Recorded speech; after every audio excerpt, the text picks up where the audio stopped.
Gabriel, muchas gracias por venir al programa El Reto Siglo XXI. Sí, gracias a usted, don Jorge, por invitarme. Eh, para hablar de un tema que se está discutiendo en el Congreso, todavía faltan 400 y pico Emociones. de mociones y no sé qué va a salir al final.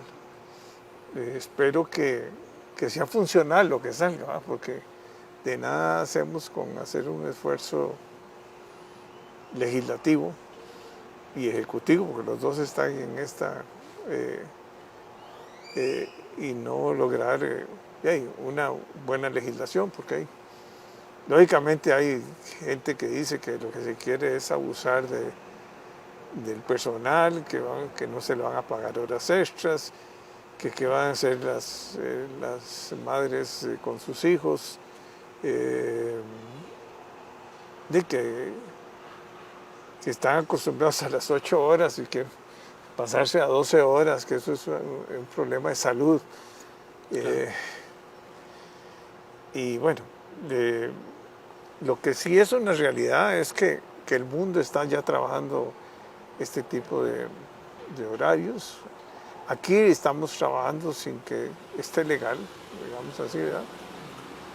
Y que es importante, ¿cómo se llama?, de llegar a un consenso y a una ley que sea realmente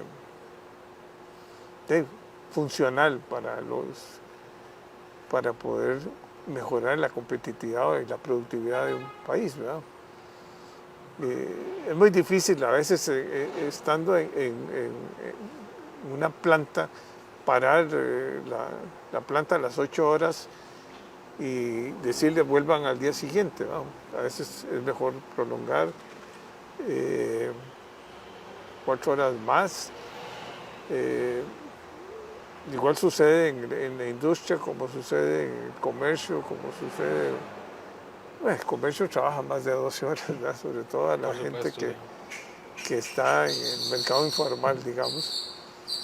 Eh, y la industria turística también necesita mucho de este tipo de. Porque entonces concentras, a veces hasta negocias y decir, bueno, vamos a trabajar más en la época alta, que es cuando vienen los turistas, y cuando es la temporada baja, es otro tipo de horarios. Pero hablarnos un poco. Sí, no, muchas gracias. Evidentemente creo que el tema es un tema país y así el mismo Poder Ejecutivo lo ha expresado y lo ha defendido a capa y espada, ¿verdad? Tal vez como un poco de contexto, este proyecto de ley, bueno, o la idea, porque el proyecto de ley, como usted lo dijo, no sabemos qué va a salir de ahí, ¿verdad? Cuáles serán las negociaciones, el juego de poderes que existe pues dentro de la Asamblea Legislativa, evidentemente, y también con el Poder Ejecutivo. Pero en sí la idea de aplicar las jornadas, las famosas 4x3, jornadas de 12 horas, que es precisamente para las industrias que necesitan una continuidad de 24 horas, ya tiene, diría yo, 5 administraciones, más o menos 20 años de estarse discutiendo. Incluso creo que con más fuerza en las últimas 3 o 2 y con muchísima más fuerza en la anterior, pero con la particularidad de que el tema este de las jornadas de 4x3 siempre fue como lo que sí, algunas administraciones querían aplicar. Evidentemente existen fracciones con sus ideologías muy conocidas, la del Frente Amplio, absolutamente definida, que siempre fue diametralmente opuesta. Y Un si, código de trabajo que de tiene 1943, que ya no guarda ninguna realidad, sí. ninguna correspondencia con la realidad actual, pero bueno, eso es lo que hay, por ser ley, pues la ley es dura, pero es ley, ¿verdad? Como se dice, entonces hay que cumplirla. Precisamente aquí está el tema, es ver cómo de alguna manera balanceada, pues hacemos que el país sea competitivo, reactivamos la economía y que evidentemente los derechos de las personas trabajadoras sigan siendo cumplidos, ¿verdad? Y creo que ese es el tema, ahí radica, digamos, lo que se está discutiendo. Eh, Como le decía, esta idea de las 4x3 siempre fue como una moneda de cambio entre, digamos, lo que era el oficialismo que defendía las jornadas y también los que se oponen a ella. Entonces, Frente Amplio siempre dijo, bueno, acepto discutir eso, pero si le damos más poder a la inspección de la Inspección de Trabajo del Ministerio de Trabajo y Seguridad Social. Entonces siempre fue eso, es un estira y encoge.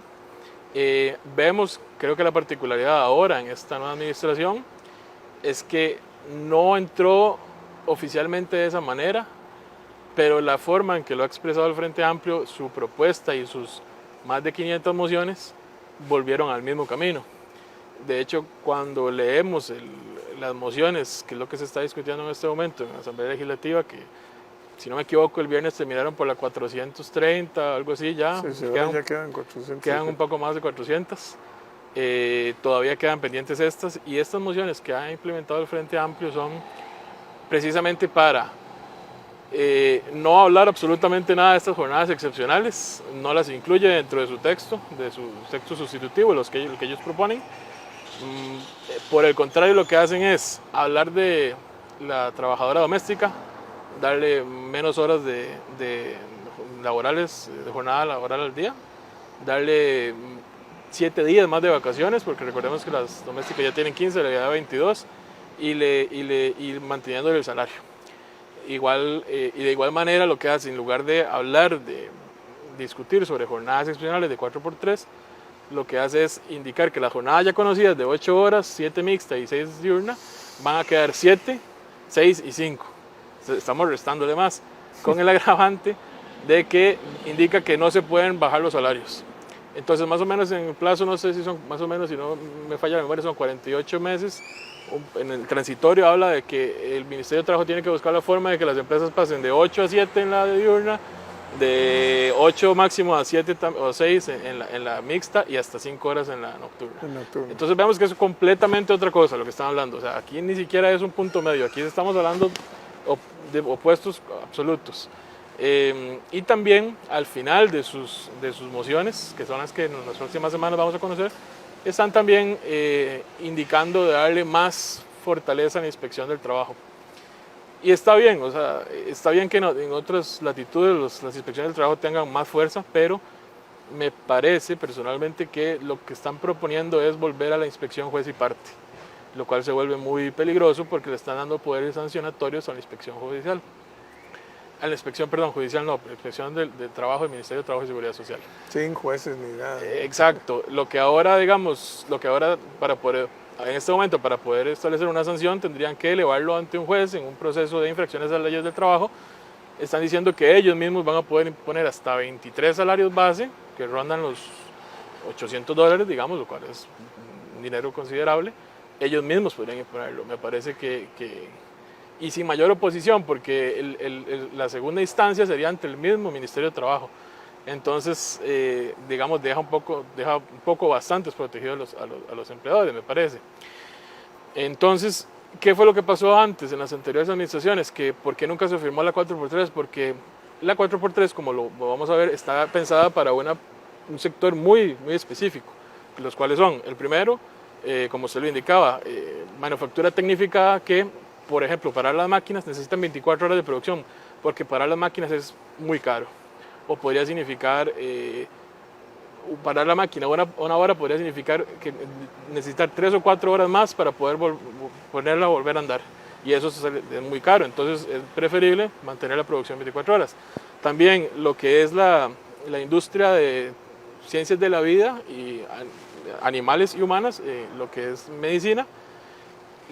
El tercer punto sería lo que es los servicios que den colaboración y sean para asistir a estas dos industrias que acabo de indicar, la de manufactura tecnificada y la de ciencias de la vida. Por otro lado también está el turismo, y se quiso incluir también al comercio. También a lo que es temas, digamos, corporativos, que tengan que cubrir diferentes usos horarios. Entonces, para poder cubrir la totalidad. Sí, además, acordémonos que Europa está en otro horario. Exacto, y ahora la expansión que queremos tener hacia Asia y el Medio Oriente, también va a ser necesario cubrir las 24 horas. Y eso no lo vamos a cambiar nunca. No, eso no se va a cambiar, simplemente es contra. Pero entonces tenés que levantarte en la madrugada para poder conversar con tus homólogos o con la gente que tenés que hacer una conferencia o una reunión, ¿verdad? Virtual. Exactamente. Y es una necesidad natural, digamos, ni siquiera es algo que se le esté se nos haya ocurrido a nosotros los costarricenses o a las personas que están indicando que están tratando de abusar de los trabajadores. Entonces, ¿cómo vemos esa idea de las 4x3?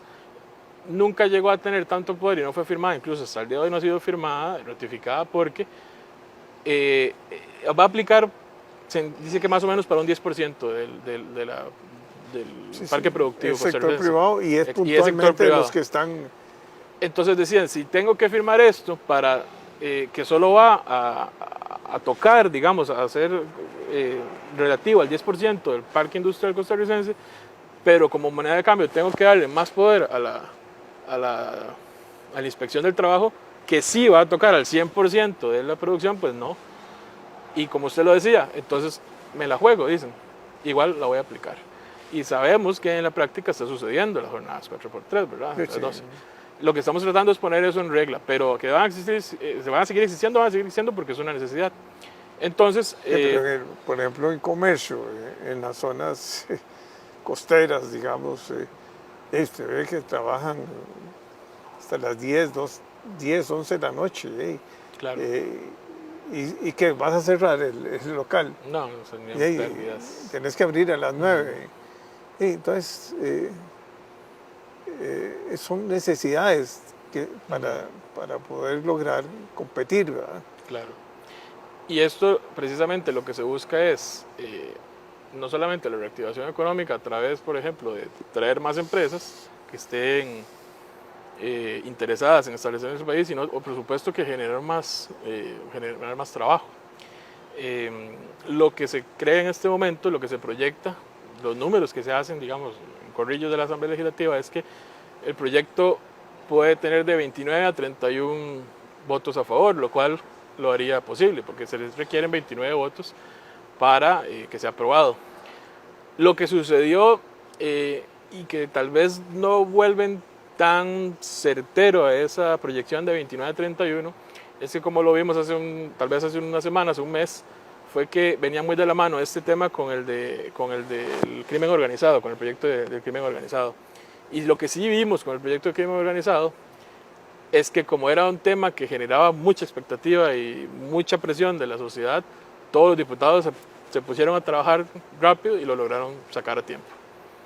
En este caso vemos que existen como diputados o fuerzas que no están tan definidas y un pronto otros se salen y un pronto entran y después salen pero con una idea nueva y vuelven a entrar con otras condiciones, entonces no sabemos qué es lo que va a salir, ¿verdad?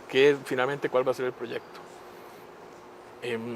Sabemos que, bueno, la oposición más grande está por parte del Frente Amplio y es lógico, es su naturaleza, digamos, y no es un secreto. Y también llama la atención pues que el Partido de Liberación Nacional ha establecido su contraposición también como precisamente oposición al gobierno, que tienen su derecho a hacerlo. Y el Partido de Liberación Nacional también ha presentado sus mociones, que tal vez no son tan diametralmente opuestas como las que ha presentado el Frente Amplio, pero que realmente se nota que lo que están haciendo es indicar que realmente no tienen interés que se vaya a firmar de la forma en que está este proyecto por parte del oficialismo y incluyendo otros temas que realmente ni siquiera parecen ser coherentes con lo que se está discutiendo. Bueno, es su derecho, estamos en una democracia y así se va a hacer, ¿verdad? Pero finalmente lo que se cree es que se pueden contar de 29 a 31 votos en este momento de lo que es una coalición entre el partido de gobierno, el Partido de Unidad Social Cristiana, el Nueva República y el Partido Liberal Progresista. De esos entendemos que, bueno, el de gobierno está casado con la idea, es su buque bandera, ¿verdad? Su proyecto en este momento. El Partido Liberal Progresista, don Eliezer Feinsack ha indicado que dependiendo de lo que vaya a votarse o no, ellos estarían en su gran mayoría votando a favor. Nueva República está muy a favor y el Partido de Unidad Social Cristiana está muy a favor. Tal vez lo que ha sucedido con el Partido de Unidad Social Cristiana es que en el tema no solamente en este caso de jornadas de 4x3, porque además el proyecto de ley incluye lo que se llama jornada anualizada, que es para industrias que, como usted lo indicaba, tienen ciertos picos de producción al año y después bajan, por ejemplo, turismo.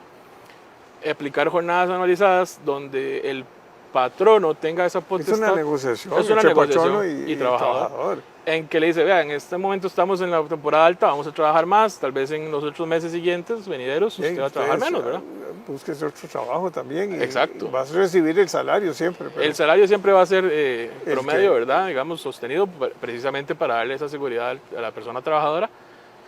El Partido de Unidad Social Cristiana, no sé, tal vez por algún tipo de negociación que haya tenido, la desconozco, sacó del texto sustitutivo en el que en este momento se conoce al el sector comercio de la jornada anualizada, por lo que en esa jornada únicamente quedaron turismo, el sector agrícola y agroindustrial.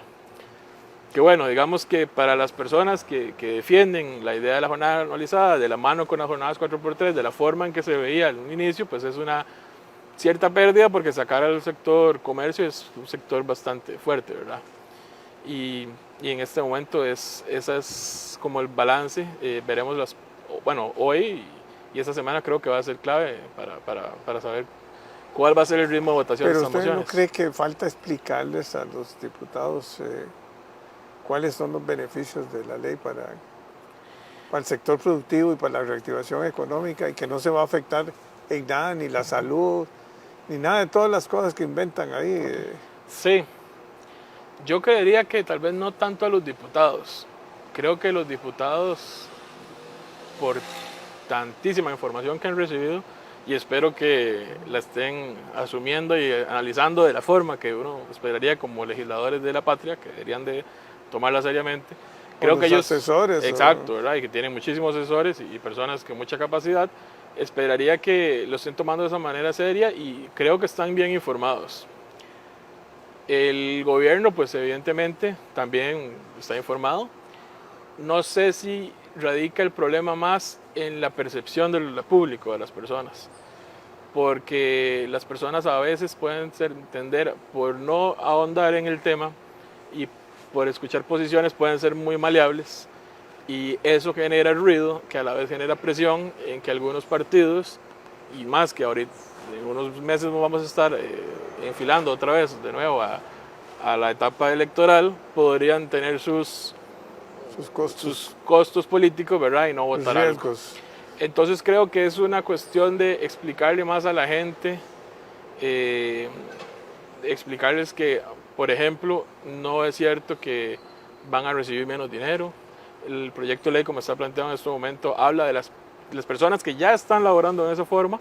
Se saca un promedio de las primeras 8 horas, digamos, del pago de jornada ordinaria, con las siguientes del inicio de la novena hasta la final de la 12ª, con el promedio de horas extraordinarias, como debería ser, se hace un global. Para los nuevos trabajadores que ingresen una vez aprobado el proyecto de ley, se les va a pagar un 16.67% de recargo sobre la jornada ordinaria, la mixta, y 25% sobre la nocturna, como un tipo de compensación para eso que están llamando de que no se les va a pagar horas extras. Evidentemente, en las primeras 12 horas no serían horas extras porque la jornada excepcional, como se le llama, su ordinariedad, lo habitual serían 12 horas, pero sí se van a pagar horas extras. El proyecto como el de consenso en este momento, que es el que el gobierno pues, tiene interés en votar, indica que la persona trabajaría en jornada diurna o mixta 4 días a la semana, descansa 3, hasta 12 horas. Tiene por obligatoriedad que descansar el día siguiente al que termina. 24 horas en un mismo día, digamos, absoluto de descanso. Y puede generar horas extraordinarias hasta 12 horas por semana en uno de los 2 días siguientes. En el segundo o tercer día de descanso puede la persona, y no por imposición, sino por negociación con su patrono, decir, ¿sabe qué? Yo quiero generar un poco más de dinero, esta semana puedo trabajar, usted necesita mi mano de obra, entonces estoy dispuesto a trabajar hasta 12 horas más. Incluso, que esto fue, digamos, parte de la negociación, esas 12 horas máximas, de horas extraordinarias semanales, no van a ser pagadas a 1.5, como se pagan actualmente las horas extras, van a ser pagadas de manera doble. Entonces, tampoco creo que sea correcto indicar que no van a ganar horas extras, porque sí van a ganar horas extras extraordinarias hasta 12 por semana y con un pago doble, con un 0.5% más de lo que actualmente ganarían. Entonces creo que viene ahí el problema no es tanto de los diputados, tal vez sí de algunos, esperemos que sea la minoría, sino más de la presión que puedan ejercer sobre las bancadas y sobre los partidos que tienen intereses a futuro, ¿verdad? Y yo creo que es importante que avancemos, ¿verdad? Porque Claro. esto llevamos no sé cuántos años de estar discutiendo, ¿verdad? Y el mundo, no sé cuántos países, pero sí son muchos países que tienen ya. Además, las jornadas, digamos, flexibles ya existen. O sea, es que el mundo cambió. Ahora acabo de ver ahí unos robots atendiendo un hotel. En Japón, sí. No, en Costa Rica. Ah, Costa Rica. Y Wow. dice uno, bueno, ¿y qué pasó? Hay que moverse, hay que preocuparse. Son situaciones que ya las tenemos encima. Ya los robots existen, ya limpian, ya atienden al cliente. Entonces, ¿qué queremos? ¿Más robots? O sea, tenemos que tener la mentalidad de que eso es una realidad y que creo que están pidiendo